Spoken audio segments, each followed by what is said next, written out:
Hi there, I'm Matthew Lester from the Rhodes Business School.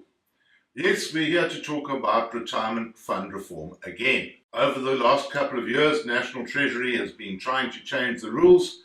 Now they've partially done it, and everybody's saying, well, tell us about something else.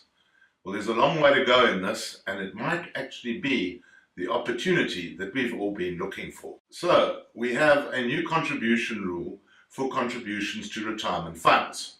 That's easy enough. Apparently, 27.5% of taxable income or remuneration capped at 350,000 Rand per year. We'll come back to that in a moment. Then there is the full tax exemption that retirement funds enjoy while you are invested. And that must be coupled with CGT and estate duty savings when you exit from those funds. But it's not all that easy. Let's have a look at some of the issues that are coming into it. So we start off with the calculation of the contribution. And yeah, that's a simple principle, but when you legislate it and you try and do the calculations, hey, it gets a little bit more difficult. On top of that, you've got to be able to do that contribution before the end of the financial year, so you can accurately predict the retirement fund contribution. In that way, you can achieve the top-up payments. So we have to develop a calculator to do that. That's going to be part of the series. But it goes beyond contributions. So we've got to have the holistic approach. So we say we have to look at it on contribution, then while you're invested, and what happens when you come out. Yes, there are nice tax deductions on the way in, and yes, there's a tax exemption while you're invested. But what happens when we exit a retirement fund? Is that when it all catches up? Now, many financial advisors have loved the second schedule tax-free benefits for years. But you can see from that table that the tax rate above 700,000 Rand lump sum is actually quite oppressive.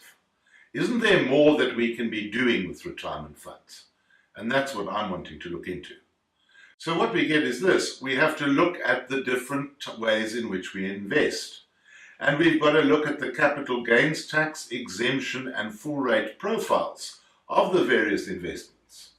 And that's not all. We have to look at taxpayers and their individual profiles. Today we have a very impressive tax deduction for over 65s. We have geriatric rebates, we have medical rebates. How do we put all of that together? What we are looking for is the successful use of the living annuity principle. What we're looking to say is, I want a retirement annuity when it finally matures, where income is going to be neutralized at the lower end of the tax brackets, where we've got a fantastic tax saving on medical aid contribution in retirements, and we've also got to get the lump sum right. This involves a holistic approach to retirement planning, which says we've got to change. In the past, we went like this. We said to our clients, yeah, you were born, you got educated, then you worked for a while and retired, and finally you died. And what we were saying to people is, when you're young, concentrate on your house and your kids. Come and talk to me at 40 about saving and investment, and we'll talk again when you're 50 about your retirement plan.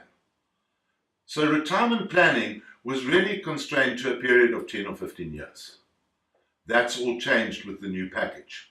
What we are saying today is to achieve a retirement package, the lifetime hasn't changed that much. Maybe it's a little bit longer. But we are saying the retirement plan has to start much earlier because of capping. Saving and investment principles have changed because interest rates have dropped.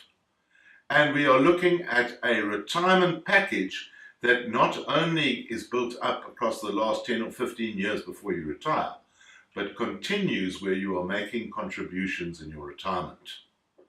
So a retirement plan actually spans a period from about age 30 until you die. Now that's a whole new opportunity, it's a new client field, it's a whole new way of looking at retirement plans. Join me in this series where we have a look at how we go about it. I'm Matthew Lester at the Rhodes Business School. Thank you for your attention.